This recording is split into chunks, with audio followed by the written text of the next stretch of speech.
ಅವರು ಅನ್ನುವಂತಹ ಮಾತನ್ನು ಈ ಸಂದರ್ಭದಲ್ಲಿ ಹೇಳ್ತಾ ಇವತ್ತು ಸಾಹಿತ್ಯವಾದ ಗೋಷ್ಠಿ ಇವತ್ತು ನಡೀತಾ ಇರುವಂತಹದ್ದು. ಚಟ್ನಳ್ಳಿ ಮಹೇಶ್ ಅವರು ಇವತ್ತು ಸಾಹಿತ್ಯಿಕವಾಗಿ ಅದರ ಕುರಿತು ಮಾತನಾಡುವಂತಹವರಿದ್ದಾರೆ. ಅವರು ಮಾತು ಶುರು ಮಾಡಿದ್ರೆ ಕೊನೆಯವರೆಗೂ ಕೂಡ ನಿಲ್ಲಿಸಂಗೇ ಇಲ್ಲ ಅವರು. ಆ ರೀತಿಯಲ್ಲಿ ಚಟ್ನಳ್ಳಿ ಮಹದೇಶ್ ಅಂದರೆ ಒಂದು ಉಳ್ಳಿ ಕಾಳು ಹುರಿದ ಹಾಗೆ ಮಾತನಾಡುವಂಥ ಒಬ್ಬ ವ್ಯಕ್ತಿ ಅಂದರೆ ಚಟ್ನಳ್ಳಿ ಮಹೇಶ್ ಅಂತೇಳಿ ಅವರ ಒಂದು ಮಾತುಗಳನ್ನು ತಾವೆಲ್ಲರೂ ಕೇಳುವಂತಹವರಿದ್ದೀರಿ. ಈಗಾಗಲೇ ಬೊಮ್ಮಾಯಿಯರು ಉದ್ಘಾಟನೆ ಈಗ ಉಪನ್ಯಾಸ ಕಾರ್ಯಕ್ರಮವನ್ನು ನೀಡಲಿಕ್ಕೆ ಬಂದಿದ್ದಾರೆ ಚಿಕ್ಕಮಗಳೂರಿನ ಸಾಹಿತಿಗಳು. ವಿಷಯ ಸಿದ್ದರಾಮೇಶ್ವರರ ವಚನಗಳಲ್ಲಿ ತುಂಬಿರುವ ಸಾರ್ವಕಾಲಿಕ ಮೌಲ್ಯಗಳು. ಶ್ರೀ ಚಟ್ನಳ್ಳಿ ಮಹೇಶ್ ರವರನ್ನ ಪ್ರೀತಿಯ ಚಪ್ಪಾಳಿಯೊಂದಿಗೆ ಸ್ವಾಗತಿಸ್ತಾ ಇದ್ದೇನೆ ವೇದಿಕೆ ಮುಂಭಾಗಕ್ಕೆ.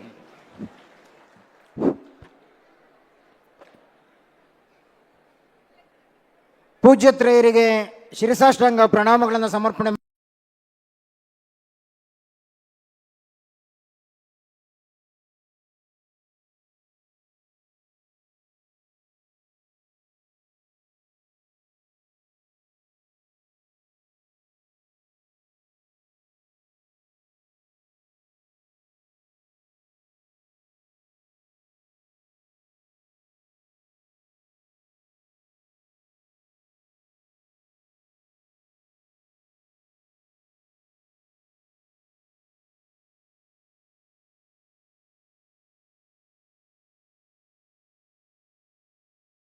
ಮಾಡಿ ಪರಮ ಪೂಜ್ಯರಾಗಿರ್ತಕ್ಕಂಥ ಸಿದ್ಧಲಿಂಗ ಸ್ವಾಮಿಗಳು ತೆರಳಿದ್ದಾರೆ. ಒಂದು ಸತ್ಯ ನಾವು ನೀವೆಲ್ಲ ಗ್ರಹಿಸಬೇಕೇನಪ್ಪ ಅಂದರೆ, ಈ ಜಗತ್ತು ಕಂಡಂಥ ಈ ನೆಲ ಕಂಡಂಥ ಅದ್ಭುತವಾದಂಥ ವಿಭೂತಿ ಪುರುಷ ಯಾರಾದರೂ ಇದ್ದರೆ ಅದು ಲಿಂಗೈಕ್ಯರಾಗಿರ್ತಕ್ಕಂಥ ಶ್ರೀ ಶಿವಕುಮಾರ ಸ್ವಾಮಿಗಳು ಅಂತಕ್ಕಂಥ ಸತ್ಯ ಗೊತ್ತಿದೆ ನಮಗೆ ಅಂತೇಳಿ. ಆ ಕಾರಣಕ್ಕೆ ಒಂದು ದೃಷ್ಟಾಂತ ಹೇಳಲಿಕ್ಕೆ ಬಯಸ್ತೇನೆ ಬಂಧುಗಳೇ. ಆ ವಿಭೂತಿ ಪುರುಷರ ಮಹತ್ವ ಹೆಂಗಿದೆ ಅಂದರೆ, ಪರಮ ಪೂಜ್ಯರು ಧರಿಸಿದಂಥ ವಿಭೂತಿಯನ್ನು ನಾವು ನೀವು ಧರಿಸೋಕ್ಕಾಗಲ್ಲ. ಪ್ರಾಯಶಃ ಎಷ್ಟು ವಿಭೂತಿ ಎಷ್ಟು ಕ್ವಿಂಟಾಲ್ ಪರಮ ಪೂಜ್ಯರು ಧರಿಸಿದಿರೋ ಗೊತ್ತಿಲ್ಲ. ಹೊರದೇಶದಿಂದ ಬಂದಿದ್ದ ಅಲ್ಲಿ ಸಿದ್ಧಗಂಗಾ ಮಠಕ್ಕೆ ಬಂದವನೇನೋ ಕೊಳ್ಳಿಕ್ಕೆ ಅಂತ ಹೋದ. ಅಲ್ಲಿ ಕೂತಿದ್ದವನು ಯಾರಪ್ಪ ಅಂದ್ರೆ ವಿಭೂತಿ ಮಾರ್ಲಿಕ್ಕೆ ಕೂತಿದ್ದ. ವಿಭೂತಿಯಿಂದ ಪರ್ಚೇಸ್ ಮಾಡಿದ, ಅವನು ತಗೊಂಡ ವಿಭೂತಿ. ಈ ಕೊಳ್ಳತಕ್ಕಂಥ ವಿದೇಶಿ ಸಂಸ್ಕೃತಿಗೆ ಸಾಮಾನ್ಯವಾಗಿ ಎಕ್ಸ್ಪೈರಿ ಡೇಟ್ ಕೇಳ್ತಾರೆ. ಅಣ್ಣ ಇದ್ರ ಎಕ್ಸ್ಪೈರಿ ಡೇಟ್ ಯಾವಾಗಣ ಅಂತೇಳಿ. ವಿಭೂತಿ ಕಟ್ಟಿ ತಾಂಡವನೇ ಇದ್ರ ಎಕ್ಸ್ಪೈರಿ ಡೇಟ್ ಯಾವಾಗಣ ಅಂತೇಳಿ. ಆ ಸಿದ್ಧಗಂಗಾ ಮಠದಲ್ಲಿ ವಿಭೂತಿ ಮಾರ್ತಕ್ಕಂಥ ಒಂದು ಎಷ್ಟು ಬುದ್ಧಿವಂತೆಯಿಂದ ಅಂದರೆ, ಅಣ್ಣ ಈ ವಿಭೂತಿ ಗಟ್ಟಿ ಎಕ್ಸ್ಪೈರಿ ಡೇಟ್ ನನಗೇನು ಗೊತ್ತಿಲ್ಲ ಕಣ, ಆದರೆ ಯಾರ್ಯಾರು ವಿಭೂತಿ ಧರಿಸ್ತಾರೋ ಅವ್ರ ಎಕ್ಸ್ಪೈರಿ ಡೇಟ್ ಮಾತ್ರ ಮುಂದಕ್ಕೆ ಹೋಗತ್ಲೇ ಇರುತ್ತೆ ಕಣ, ಮುಂದಕ್ಕೆ ಹೋಗತ್ಲೇ ಇರುತ್ತೆ ಅಂತೇಳಿ.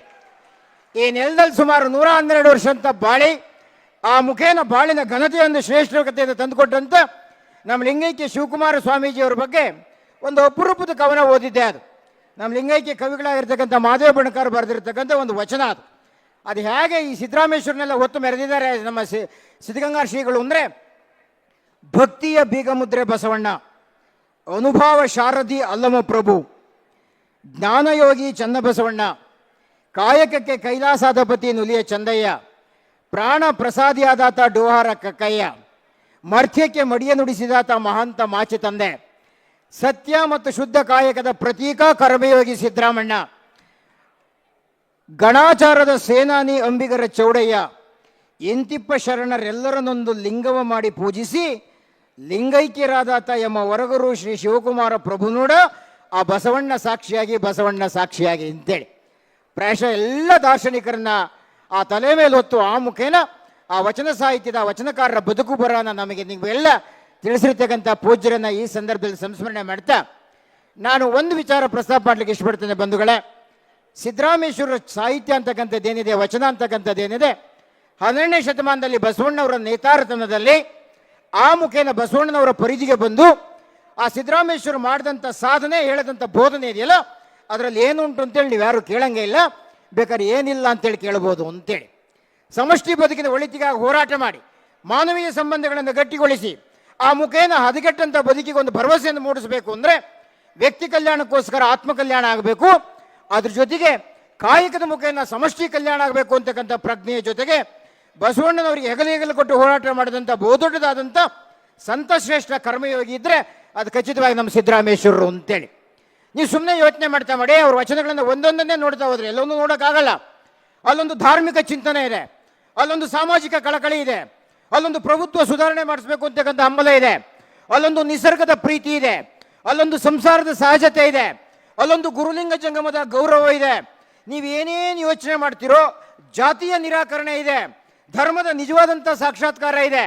ನೀವು ಎಲ್ಲಿವರೆಗೂ ಯೋಚನೆ ಮಾಡ್ತೀರೋ ಪ್ರಾಯಶಃ 21ನೇ ಶತಮಾನದ ವೈಜ್ಞಾನಿಕ ತುದಿಯಲ್ಲಿ ನಿಂತು ನಾವು ಏನೇನು ಸಮಸ್ಯೆ ಎದುರಿಸ್ತಾ ಇದ್ದೀವಿ ಆ ಎಲ್ಲ ಸಮಸ್ಯೆಗಳಿಗೂ ಸಮರ್ಥವಾದಂಥ ಉತ್ತರವನ್ನು 850 ವರ್ಷಗಳಿಂದ ಕಟ್ಟಿಕೊಟ್ಟಿರ್ತಕ್ಕಂಥ ಒಬ್ಬ ಕರ್ಮಯೋಗಿ ಅಂದರೆ ಅವ್ರು ಖಚಿತವಾಗಿ ನಮ್ಮ ಸಿದ್ದರಾಮಣ್ಣವರು ಅಂತೇಳಿ. ಯಾವ ಆಧಾರದ ಮೇಲೆ ಹೇಳ್ತೀವಿ ಇದನ್ನ?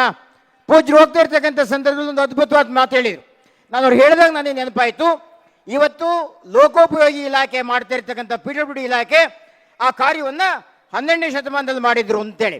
ನಾನು ಇಲ್ಲಿ ಕೂತಾಗ ತಕ್ಷಣ ಹೊಳೆದಂಥ ಸತ್ಯ ಅಂದರೆ ಲೋಕೋಪಯೋಗಿ ಅಂದರೆ ನಿಜ, ಅದು ಕಲ್ಯಾಣದ ಕಾರ್ಯಕ್ರಮ ಒಂದು ಕಡೆ ಬಿಡಿ, ಪ್ರಾಯಶಃ ಲೋಕೋಪಯೋಗಿ ಅಂತಕ್ಕಂಥ ಶಬ್ದ ಕನ್ನಡ ಸಾಹಿತ್ಯಕ್ಕೆ, ಕನ್ನಡದ ಸಾರಸ್ವತ ಲೋಕಕ್ಕೆ ಬಂದಿದ್ರೆ ಅದು ಖಚಿತವಾಗಿ ಬೇಸ್ ಅಡಿಗಲ್ ಯಾರು ಅಂದರೆ ಕರ್ಮಯೋಗಿ ಸಿದ್ದರಾಮಣ್ಣರೇ ಅಂತೇಳಿ.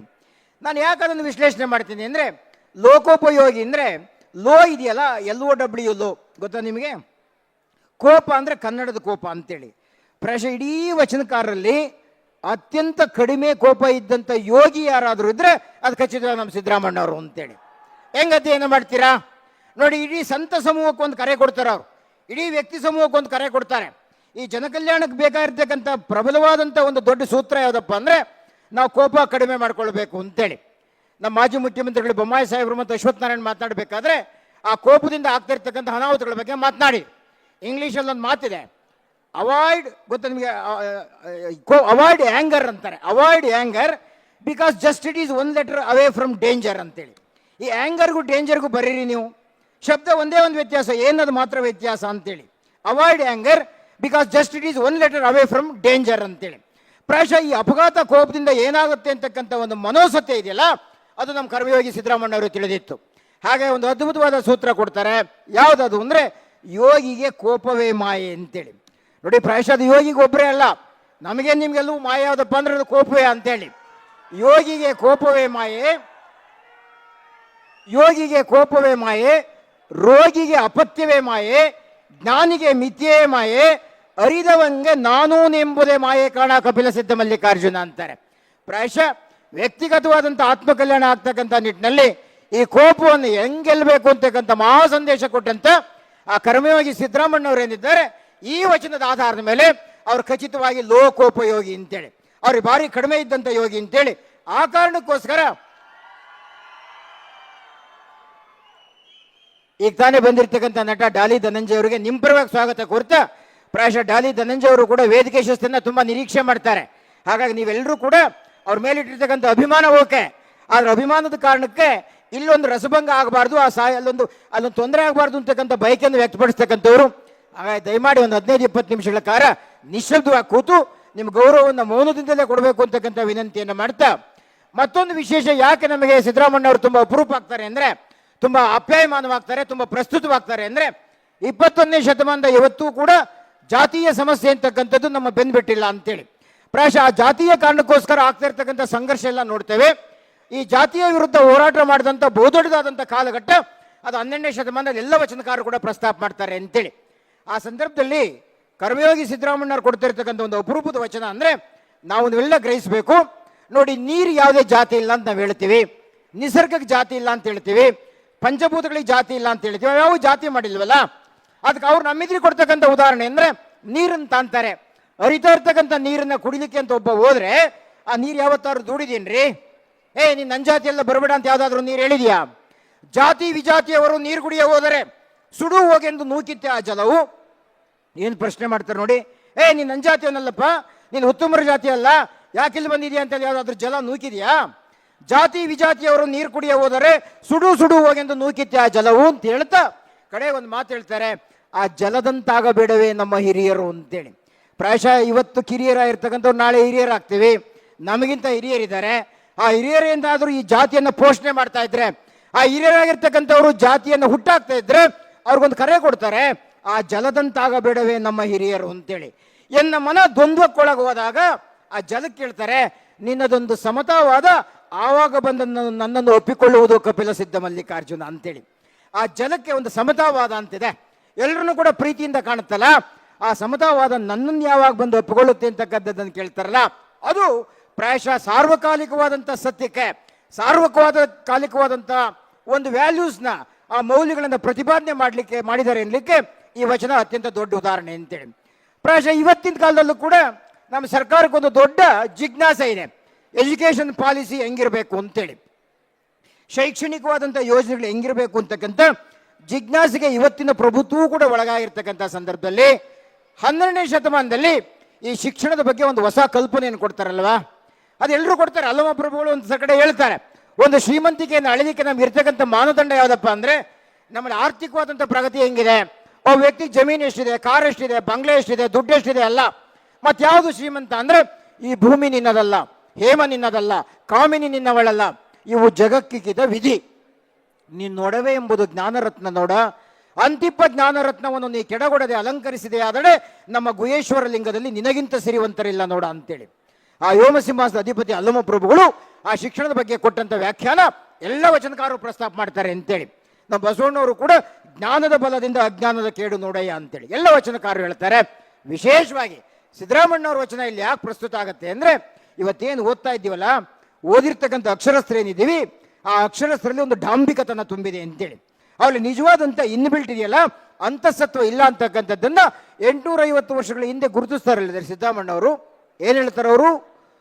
ಓದುವುದು ಸದ್ಗುಣಕ್ಕಲ್ಲದೆ ಕಿವಿಯನ್ನುವುದಕ್ಕೇನೆಯ ಅಂತಾರೆ. ಓದಿದೀವಲ್ಲಪ್ಪ, ಯಾತಕದು? ಅದು ಸದ್ಗುಣಕ್ಕೋಸ್ಕರ ಅಂತೇಳಿ. ಓದುವುದು ಸದ್ಗುಣಕ್ಕಲ್ಲದೆ ಕಿವಿಯನ್ನುವುದಲ್ಲೇನೆಯ, ಮಾಡುವ ಭಕ್ತಿಯು ಮೋಕ್ಷಕ್ಕಲ್ಲದೆ ಡಂಬಾಚಾರಕ್ಕೇನೆಯ ಕಪಿಲ ಸಿದ್ಧ ಮಲ್ಲಿಕಾರ್ಜುನ ಅಂತಾರೆ. ಬಳಸಿರೋ ಶಬ್ದ ನೋಡಿ, ಡಾಂಬಿಕತನ ಅಂತೀವಿ, ಬೂಟಾಟಿಕೆ ಅಂತೀವಿ, ಬ್ಯೂರೋಕ್ರಸಿ ಅಂತೀವಿ. ಅವತ್ತಿನ ದಿನಮಾನದಲ್ಲಿ ಭಾರಿ ಮುನ್ನೆಲೆ ಬಂದಿರತಕ್ಕಂಥ ಈ ಶಬ್ದ ಪ್ರಯೋಗ ಮಾಡ್ತಾ ಆ ಮುಖೇನ ಎಚ್ಚರಿಸ್ತಾರೆ. ನೀನು ಓದಿದೀಯ ಅಂದರೆ ಹೆಂಗಿರ್ಬೇಕಪ್ಪ ಅಂದರೆ ನನ್ನ ಸದ್ಗುಣಕ್ಕೋಸ್ಕರ ಓದಬೇಕು ಅಂತಕ್ಕಂಥ ಕರೆ ಕೊಡ್ತಾರಲ್ಲ, ಇದು ಪ್ರಾಯಶಃ ಇವತ್ತು ನಮ್ಮ ಶಿಕ್ಷಣ ಇಲಾಖೆ ಅಳವಡಿಸ್ಕೊಳ್ಬಹುದಾದಂಥ ಒಂದು ಸತ್ಯ ಮತ್ತು ಸತ್ವ ಅಂತೇಳಿ. ಎಂಥ ಒಂದು ದೂರಗಾಮಿ ಚಿಂತನೆ ಓದಿನ ಬಗ್ಗೆ ಅವರಿಗಿದೆ ಅಂತೇಳಿ. ಮತ್ತೊಂದು ಆಶ್ಚರ್ಯಕರವಾದಂಥ ಸಂಗತಿ ನಮಗೆ ಕಾಡಿದ್ದು ಯಾವುದಪ್ಪ ಅಂದರೆ, ಆಧ್ಯಾತ್ಮಿಕ ಕ್ಷೇತ್ರದ ಗುರುಗಳಿರ್ಬೋದು ಅಥವಾ ಲೌಕಿಕ ಜಗತ್ತಿನ ಗುರುಗಳಿರ್ಬೋದು, ಆ ಗುರುಗಳು ಹೆಂಗಿರಬೇಕು ಅನ್ನೋದ್ರ ಬಗ್ಗೆ ಕೂಡ ಒಂದು ಗೈಡ್ಲೈನ್ ಕೊಡ್ತಾರೆ. ಎಲ್ಲಾದರೂ ಕೇಳಿದಿರಾ ನೀವು? ಏನು ಅದ್ಭುತವಾದಂಥ ಮಾರ್ಗದರ್ಶಿ ಸೂತ್ರ ಅಂದರೆ, ನಮ್ಮ ಪ್ರೈಮರಿ ಸ್ಕೂಲ್ ಟೀಚರಿಂದ ಹಿಡಿದು ನಮ್ಮ ಆಧ್ಯಾತ್ಮಿಕ ಕ್ಷೇತ್ರದ ಸಂತ ಶ್ರೇಷ್ಠರು ಅಂತ ಏನು ಹೇಳ್ತೀವಿ, ಅವ್ರಿಗೆಲ್ಲ ಅಪ್ಲೈ ಆಗ್ತಕ್ಕಂಥ ಒಂದು ಫಾರ್ಮುಲಾ ಕೊಡ್ತಾರಲ್ರಿ. ಹೆಂಗಿರ್ಬೇಕು ಗುರುಗಳು? ನಾವೇನಾದ್ರೂ ಯೋಚನೆ ಮಾಡಿದೀವಾ? ಹೇಳಿಲ್ಲಲ್ವಾ? ನೋಡಿ, ಸಿದ್ದರಾಮಣ್ಣವ್ರು ಹೇಳ್ತಾರೆ, ಲೋಕದೊಳಗಿರುವ 100 ಗುರುಗಳ ಕಂಡು ನಾನು ಬೇಸರಗೊಂಡೇನೆಯ. ಎಂತೆಂಥ ಗುರುಗಳಿದ್ದಾರೆ ಈ ಜಗತ್ತಿನಲ್ಲಿ, ಅವ್ರನ್ನೆಲ್ಲ ನೋಡಿ ಬೇಸರ ಆಗ್ಬಿಟ್ಟಿದೆ ಅಂತಾರೆ. ಅವ್ನು ಪ್ರೊಫೆಸರ್ ಇರ್ಬೋದು, ಪ್ರೈಮರಿ ಸ್ಕೂಲ್ ಮೇಸ್ಟರ್ ಇರ್ಬೋದು, ಅಥವಾ ಸನ್ಯಾಸಿಗಳಿರ್ಬೋದು. ಎಷ್ಟು ಅದ್ಭುತವಾಗಿ ವಿಡಂಬನೆ ಮಾಡ್ತಾರೆ ಅಂದರೆ, ಲೋಕದೊಳಗಿರುವ 100 ಗುರುಗಳ ಕಂಡು ನಾನು ಬೇಸರಗೊಂಡೇನೆಯ, ವಿತ್ತಾಪಹಾರಿ ಗುರುಗಳು 100. ಶಬ್ದ ಗಮನಿಸಿ ನಿಮಗೆ. ವಿತ್ತ ಅಂದ್ರೆ ಏನು? ಹಣ ಅಂತೇಳಿ. ಹಣ ಅಪಹರಣ ಮಾಡೋರು ಅಂದರೆ ಏನು ಅದ್ಭುತವಾದ ಪ್ರಜ್ಞೆ ಅಂದರೆ, ಬಿಲ್ಲು ಮತ್ತು ಬೆಲ್ಲು ಇವೆರಡೇ ನಮಗೆ ಗೊತ್ತಿರೋದು ಅಂತಕ್ಕಂಥ ಟೀಚರ್ಗೆ ಎಷ್ಟು ಜಲ್ದಿ ಅಪ್ಲೈ ಆಗುತ್ತಲ್ವಾ, ಎಷ್ಟು ಜಲ್ದಿ ಪ್ರಿಕ್ ಆಗುತ್ತಲ್ವ ಈ ವಚನ ಅಂತೇಳಿ. ಅವನು ಹಣ ಅಪಹರಣ ಮಾಡ್ತಾ ಇದ್ದಾನೆ, ಸಾರ್ವಜನಿಕರ ದುಡ್ಡನ್ನು ಲೂಟಿ ಹೊಡಿತಾ ಇದ್ದಾನೆ ಅಂತೇಳಿ. ಹಾಗೆ ಸಂತರಾದಂಥವ್ರು ಆಧ್ಯಾತ್ಮಿಕ ಕ್ಷೇತ್ರದ ಗುರುಗಳೇನಾದರೂ ಕಾಣಿಕೆ ರೂಪದಲ್ಲಿ ದುಡ್ಡು ತಗೊಂಡು ಅದು ಜನೋಪಯೋಗಿ ಆಗಲಿಲ್ಲ ಅಂದರೆ ಅವ್ರಿಗೂ ಅಪ್ಲೈ ಆಗುತ್ತಲ್ಲ ಈ ಮಾತು. ಲೋಕದೊಳಗಿರುವ 100 ಗುರುಗಳ ಕಂಡು ನನ್ನ ಬೇಸರಗೊಂಡೇನೆಯ, ವಿತ್ತಾಪಹಾರಿ ಗುರುಗಳು 100, ಶಾಸ್ತ್ರಾರ್ಥ ಹೇಳುವ ಗುರುಗಳು 100, ಮಂತ್ರ ತಂತ್ರದಿಂದ ಉಭಯ ಲೋಕದಲ್ಲಿ ಸುಖ ದುಃಖವನಿಯುವ ಗುರುಗಳು 100, ಷಟ್ಸಾಧನೆ ಅರುವ ಗುರುಗಳು 100. ಹಿಂಗೆ ಎಂತೆಂಥ ಗುರುಗಳು ಇದ್ದಾರೆ. ಆದರೆ ಸಿದ್ದರಾಮಣ್ಣವ್ರು ಬಯಸೋದೇನು ಅಂದರೆ, ಶಿವ ಜೀವರ ಏಕತ್ವವನ್ನರುವಿ ನಿರ್ಮಲ ಜ್ಞಾನವೀವ ಗುರುಗಳು ಪ್ರಮಥರು. ಬಂಧುಗಳೇ, ಶಬ್ದ ಗಮನಿಸಿ ನಿಮಗೆ. ನಿರ್ಮಲ ಜ್ಞಾನ ಅಂತಾರೆ, ಪ್ಯೂರ್ ನಾಲೆಡ್ಜ್ ಅಂತಾರೆ.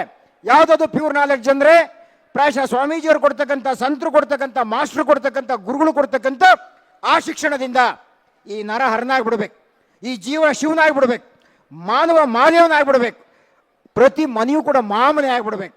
ಆ ರೀತಿ ಇರ್ತಕ್ಕಂಥವ್ರು ಇದ್ದಾರಲ್ಲ, ಅವ್ರು ನಿಜವಾದ ಗುರುಗಳು ಅಂತೇಳಿ. ಶಿವ ಜೀವರ ಏಕತ್ವವನ್ನರುವಿ ನಿರ್ಮಲ ಜ್ಞಾನವಿವ ಗುರುಗಳು ಪ್ರಮಥರು ಅಂತೇಳಿ. ಫಸ್ಟ್ ರ್ಯಾಂಕ್ ಟೀಚರ್ ಅಂತಾರೆ. ಯಾರು ಫಸ್ಟ್ ರ್ಯಾಂಕ್ ಟೀಚರ್ ಅಂದರೆ? ಯಾರು ಫಸ್ಟ್ ರ್ಯಾಂಕ್ ಟೀಚರ್? ಇಂಗ್ಲೀಷಲ್ಲಿ ಒಂದು ಮಾತಿದೆ, ಏನು average teacher always complaints, but the good teacher always teachers, but the better teacher always explains, but the best teacher always inspires ಅಂತೇಳಿ. ಶಿಕ್ಷಣ ಹೆಂಗಿರ್ಬೇಕು ಗುರುಗಳು ಅಂದರೆ, ನೀನು ಕೊಡ್ತಕ್ಕಂಥ ಶಿಕ್ಷಣದಿಂದ ಆ ವ್ಯಕ್ತಿ ಕೆರಳದಲ್ಲ, ಪೂರ್ಣ ಪ್ರಮಾಣದಲ್ಲಿ ಅರಳಿ ಬಿಡಬೇಕು ಅಂತೇಳಿ. ಪ್ರಾಯಶಃ ಇವತ್ತು ಹೇಳ್ತಕ್ಕಂಥ ಈ ಪ್ರಾವರ್ಭ್ಯದ ಗಾದೆಯ ಮಹತ್ವವನ್ನು ಎಷ್ಟು ಚೆನ್ನಾಗಿ ಅವ್ರು ಹೇಳ್ತಾರೆ ಸಿದ್ದರಾಮಣ್ಣವರು ಅಂದರೆ, ಶಿವ ಜೀವರ ಏಕತ್ವವನ್ನರುವಿ ನಿರ್ಮಲ ಜ್ಞಾನವಿವ ಗುರುಗಳು ಪ್ರಮಥರು. ಕಡೆಗೆ ಒಂದು ಮಾತು ಹೇಳ್ತಾರೆ, ಶಿಷ್ಯರ ಸಂಶಯಾಳಿಗಳನ್ನೆಲ್ಲ ತನ್ನ ಜ್ಞಾನಾಗ್ನಿಯಿಂದ ದಹಿಸಿ ಮುಕ್ತಿಯ ಹಂಗೆಂಬುದ ತೋರಿದ ಗುರು ಚನ್ನಬಸವಣ್ಣನಲ್ಲದೆ ಮತ್ತೊಬ್ಬರ ಕಾಣೆ ಕಾಣ ಕಪಿಲ ಸಿದ್ಧ ಮಲ್ಲಿಕಾರ್ಜುನ ಅಂತೇಳಿ. ಚನ್ನಬಸವಣ್ಣ ಅನುಭವ ಮಂಟಪದಲ್ಲಿ ಬರ್ತಕ್ಕಂಥ ಎಲ್ಲ ಜಿಜ್ಞಾಸುಗಳಿಗೂ ಕೂಡ ಸಮರ್ಥವಾದಂಥ ಉತ್ತರ ಕೊಡ್ತಾ ಬಲ್ಲಂತ ಮಹಾಜ್ಞಾನಾನುಭವಿ ಅಂತೇಳಿ ಎಲ್ರಿಗೂ ಗೊತ್ತಿದೆ ಅಂತೇಳಿ. ಪ್ರಾಯಶಃ ಚನ್ನಬಸವಣ್ಣ ಬಿಟ್ರೆ ಅಂತ ಗುರುಗಳು ನಾನು ನೋಡೇ ಇಲ್ಲ ಅಂತೇಳಿ.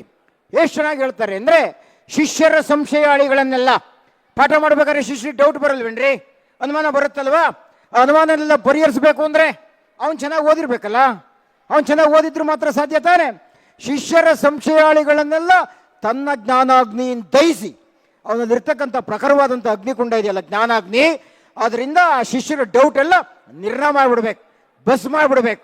ಪ್ರಾಯಶಃ ಆ ರೀತಿ ಇರಬೇಕು ಅಂತ ಗುರು ಚನ್ನಬಸವಣ್ಣನಲ್ಲದೆ ಮತ್ತೊಬ್ಬರ ಕಾಣೆ ಕಾಣ ಕಪಿಲ ಸಿದ್ಧ ಮಲ್ಲಿಕಾರ್ಜುನ ಅಂತೇಳಿ. ಎಸ್, ಪ್ರಾಯಶಃ ಇಂಥ ಅನೇಕ ತಾತ್ವಿಕವಾದಂಥ ಚಿಂತನೆಗಳು ಬೋಧನೆ ಬಗ್ಗೆ, ಟೀಚಿಂಗ್ ಬಗ್ಗೆ ಅವರೇ ಆದಂಥ ವ್ಯಾಖ್ಯಾನ ಕೊಡ್ತಾರೆ. ಬೋಧವೆಂದರೆ ಕರ್ಣವನ್ನುವುದಿ ಮಂತ್ರವ ಹೇಳುವುದು ಬೋಧವೇ?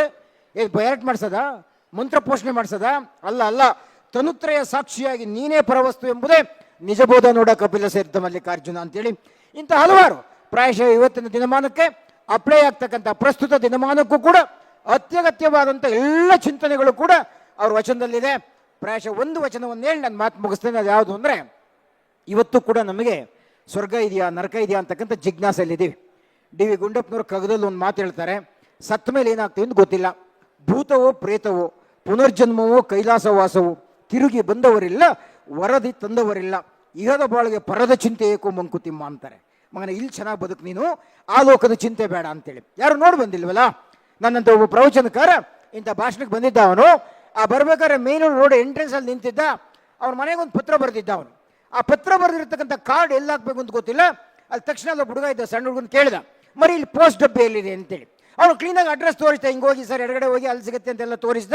ಈ ಪ್ರವಚನಕಾರ ಹೋದ, ಅಲ್ಲಿ ಪೋಸ್ಟ್ ಆಫೀಸ್ ಸಿಕ್ತು, ಡಬ್ಬಿ ಸಿಕ್ತು, ಅಲ್ಲಿಗೆ ಹಾಕ್ಬಿಟ್ಟ, ಪೋಸ್ಟ್ ಆಫೀಸಿಗೆ ಲೆಟರ್ ಡ್ರಾಪ್ ಮಾಡಿದ. ಖುಷಿ ಆಯ್ತು ಅವನಿಗೆ. ವಾಪಸ್ ಬಂದು ಹೇಳಿದೆ, ನೋಡಪ್ಪ ಅದ್ಭುತವಾಗಿ ದಾರಿ ತೋರಿಸಿದ್ಯಾ ಅಂತೇಳಿ ಒಂದು 10 ರೂಪಾಯಿ ಟಿಪ್ಸ್ ಕೊಟ್ಟು, ಇವತ್ತು ರಾತ್ರಿ ಪ್ಯಾಲೇಸ್ ಗ್ರೌಂಡಲ್ಲಿ ನನ್ನೊಂದು ಪ್ರವಚನ ಇದೆ, ನೀನು ಪುಕ್ಕಟ್ಟೆ ಬಂದು ಕೇಳ್ಕೊಂಡು ಹೋಗು, ಅದಕ್ಕೆ ದುಡ್ಡು ಕೊಡಬೇಕಾಗಿಲ್ಲ ಅಂದ.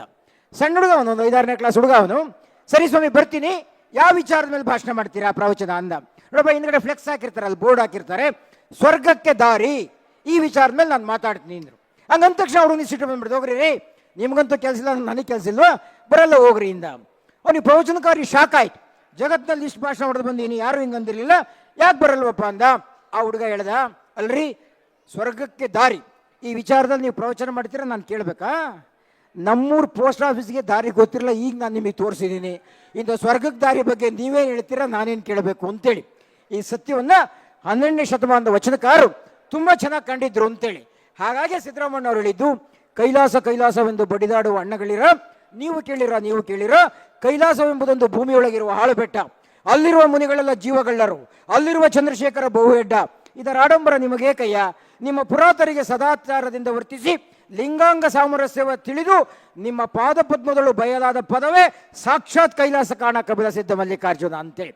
ಸತ್ಯವಾದಂಥ ಶುದ್ಧವಾದಂಥ ಕಾಯಕದಲ್ಲಿ ನಿರತರಾಗಿ ಆ ಕಾಯಕದಿಂದ ಬಂದಂಥ ಫಲವನ್ನು ನಾನು, ನನ್ನ ಸಂಸಾರ, ನನ್ನ ಕುಟುಂಬ ಅನುಭವಿಸಿ ಮಿಕ್ಕದ್ದನ್ನು ಸಾಮಾಜಿಕವಾದಂಥ ಕಾರ್ಯಕ್ಕೆ ದಾಸೋಹ ರೂಪದಲ್ಲಿ ವಿನಿಯೋಗಿಸ್ತಾ ಬದುಕಿದರೆ ಆ ಕೈಲಾಸ ಅನ್ನೋದು ನಿನ್ನ ಮನೆ ಬಾಗಿಲು ಬುಡಕ್ಕೆ ಬಂದು ಬೀಳುತ್ತೆ ಅಂತೇಳಿ ತೋರಿಸಿರ್ತಕ್ಕಂಥವ್ರು ಇದ್ದಾರಲ್ಲ, ಅವ್ರು ನಮ್ಮ ಸಿದ್ದರಾಮೇಶ್ವರರು ಅಂತೇಳಿ, ಅವರು ನಮ್ಮ ಕರ್ಮಯೋಗಿ ಸಿದ್ದರಾಮಣ್ಣ ಅಂತೇಳಿ.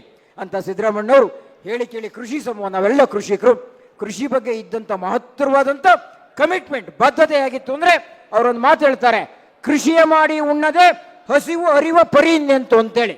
ಬಂಧುಗಳೇ, ವಿಜ್ಞಾನದಲ್ಲಿ ಎಷ್ಟೇ ಬೆಳೆದಿದ್ರು ಕೂಡ ನಾವ್ಯಾರು ಚಿಪ್ ತಿನ್ಲಿಕ್ಕಾಗಲ್ಲ ಅಥವಾ ಸಾಫ್ಟ್ವೇರ್ ಇರ್ತಕ್ಕಂಥ ಮೆಟೀರಿಯಲ್ ತಿನ್ಲಿಕ್ಕಾಗಲಿಲ್ಲ.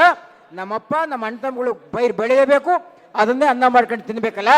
ಇಂಥ ನೆಲಮೂಲದ ಜ್ಞಾನ ನಮ್ಮ ಕರ್ಮಯೋಗಿ ಸಿದ್ದರಾಮಣ್ಣವರು ಗೊತ್ತಿತ್ತು. ಹಾಗಾಗಿ ಅವ್ರು ಹೇಳ್ತಾರೆ, ಕೃಷಿಯ ಮಾಡಿ ಉಣ್ಣದೆ ಹಸಿವು ಅರಿವ ಪರಿ ಇನ್ನೆಂತು ಅಂತೇಳಿ. ರೈಟ್. ಪಾಪ ಕಾರ್ಯಕ್ರಮದ ನಿರೂಪಕರು ಕಾಯ್ತಾ ಇದ್ದಾರೆ. ನನ್ನ ಮಾತನ್ನು ಇಲ್ಲಿ ಮಿತಗೊಳಿಸ್ತಾ ನನ್ನ ಕಡೆ ವಚನ ಅವ್ರು ಕೇಳಲಿ ಬಿಡಲಿ, ಕೇವಲ 1.5 ನಿಮಿಷ ಆಗುತ್ತೆ, ಅದು ಹೇಳಿ ನನ್ನ ಮಾತು ಮುಗಿಸೋದು ಅಂತೇಳಿ. ತುಂಬ ಆಪ್ಯಾಯಮಾನವಾದ ವಚನ. ನಾನು 8 ಬಾರಿ ಅಮೇರಿಕಾಕ್ಕೆ ಹೋದಾಗಲೂ ಅದು ಹೇಳಿರ್ತಕ್ಕಂಥದ್ದು. ನಮ್ಮ ರಾಜಕೀಯ ಮುತ್ಸದ್ದಿಗಳು ಅನೇಕರಿರ್ತಕ್ಕಂಥ, ಗಮನ ಕೊಟ್ಟು ಕೇಳಿ. 1.5 ನಿಮಿಷ ನಿಮ್ಮ ಎದೆ ಒಳಗಡೆ ನಮ್ಮ ಕನ್ನಡದ ಸತ್ವ ಎಳೆದು ಆ ಮುಖೇನ ನಿಮ್ಮ ನಿಜವಾದ ಕಾವ್ಯ ಪ್ರಜ್ಞೆ ಅರಳಿ, ಎಂಥ ಭವ್ಯವಾದಂಥ ನಾಡಲ್ಲಿ ನಾನು ಹುಟ್ಟಿದ್ದೀನಿ ಅಂತಕ್ಕಂಥ ಭಾವ ಖಚಿತವಾಗಿ ನಿಮ್ಗೊಳೆ ಪುಟಿದೇಳುತ್ತೆ. ಗಮನ ಕೊಟ್ಟು ಕೇಳಿ. ಭಾರತವು ಸಂಕ್ಷಿಪ್ತ ಬ್ರಹ್ಮಾಂಡವಾದರೆ ಕರ್ನಾಟಕವು ಸಂಕ್ಷಿಪ್ತ ಭಾರತ ನೋಡ. ಇಲ್ಲಿ ಇಲ್ಲದುದು ಇನ್ನೆಲ್ಲಿದೆ ತೋರ. ಇಲ್ಲಿಯ ಕಲ್ಲು ಚಿನ್ನ, ಇಲ್ಲಿಯ ಮಣ್ಣು ಹೊನ್ನು, ಇಲ್ಲಿಯ ನೀರು ಸುಧೆ, ಇಲ್ಲಿಯ ಗಿರಿಶಿಖರಗಳ ನೋಟ, ಮಲೆ ಪರ್ವತಗಳ ಮಾಟ, ವನ್ಯಪ್ರಾಣಿಗಳ ಚಿನ್ನಾಟ, ಅಡಕೆ ತೆಂಗು ಅಬ್ಬಬ್ಬ ಒಂದೊಂದು ಸೊಬಗಿನ ಸುದ್ದಿ ಸೊಗಡಿನ ಮತ್ತೆ ಕರ್ನಾಟಕವ ಬೇಡಿಕೊಂಡರೆ ನೀನು ಎಲ್ಲವನ್ನು ಬೇಡಿಕೊಂಡಂತೆ. ಕರ್ನಾಟಕದ ಸಂಸ್ಕೃತಿಯ ಮೈಗೂಡಿಸಿಕೊಂಡರೆ ನೀನು ಎಲ್ಲವನ್ನು ಮೈಗೂಡಿಸಿಕೊಂಡಂತೆ. ಮತ್ತೆ ಹುಟ್ಟಿಸುವುದಾದರೆ ನನ್ನನ್ನು ಇಲ್ಲಿಯೇ ಹುಟ್ಟಿಸು ತಂದೆ. ನರನಾಗಿ ಅಲ್ಲ, ಸುರಭಿಯಾಗಿ ಹುಟ್ಟಿಸು. ಇಟ್ಟರೆ ಸಗಣಿಯಾಗಿ, ತಟ್ಟಿದರೆ ಬೆರಣಿಯಾಗಿ, ತಟ್ಟದೆ ಹಾಕಿದರೆ ಗೊಬ್ಬರವಾಗಿ ನಾಡಿನ ಕೃಷಿ ಋಷಿಯ ಸೇವಿಸುವ ಆಸೆ ನನಗೆ. ಆ ಬೆರಣಿಯ ಸುಟ್ಟರೆ ಶ್ರೀ ವಿಭೂತಿಯಾಗಿ ಈ ನಾಡಿನ ಹರಭಕ್ತರ ಹಣಗಳಲ್ಲಿ ವಿರಾಜಿಸುವ ಆಸೆ ನನಗೆ. ಅದು ಆಗಿಸದಿರೆ ಗಂಧದ ಮರವಾಗಿ ಹುಟ್ಟಿಸು, ಅದನ್ನು ಬೆಳೆಸು, ಅದನ್ನು ತುಂಡರಿಸು, ಮನೆಗೊಂದು ತುಂಡು ಮುಟ್ಟಿಸು. ತೆಯ್ದರೆ ಶ್ರೀಗಂಧವಾಗಿ ಈ ನಾಡಿನ ಹರಿಭಕ್ತರ ಹಣಗಳಲ್ಲಿ ವಿರಾಜಿಸುವ ಆಸೆ ನನಗೆ. ಅದು ಆಗಿಸದಿರೆ ಬಿದಿರ ಮೆಳೆಯಾಗಿ ಹುಟ್ಟಿಸು, ಬಡವರ ಗುಡಿಸಲುಗಳಿಗೆ ಒದಗಿಸು, ಮುರಳಿ ಪ್ರಿಯರಿಗೆ ಕೊಳಲ ಮಾಡಿ ಕೊಡಿಸು. ಆಗ ನನ್ನ ಬದುಕು ಧನ್ಯ ಧನ್ಯ ಧನ್ಯ ಕಾಣ. ಸಿದ್ದೇಶ್ವರ. ಎಲ್ರಿಗೂ ನಮಸ್ಕಾರ. ಧನ್ಯವಾದಗಳು ಚಟ್ನಳ್ಳಿ ಮಹೇಶ್ರವರಿಗೆ. ಅಮೋಘವಾದಂತಹ ಶರಣ ಸಾಹಿತ್ಯವನ್ನು, ಕನ್ನಡ ಸಾಹಿತ್ಯವನ್ನು ನೆರೆದಂತಹ ಸಮಸ್ತ ಸಭಿಕರಿಗೂ ಉಣಬಡಿಸಿದ್ದೀರಿ. ತಮಗೆ ತುಂಬು ಹೃದಯದ ಧನ್ಯವಾದಗಳನ್ನು ಸಮರ್ಪಣೆ ಮಾಡ್ತಾ ಇದ್ದೇವೆ. ಬಹಳ ವೀರಾವೇಶದ ಉಪನ್ಯಾಸ ಕಾರ್ಯಕ್ರಮ ಅಲ್ಲವೇ? ಒಂದು ಜೋರು ಚಪ್ಪಾಳೆ. ಅದ್ಭುತ.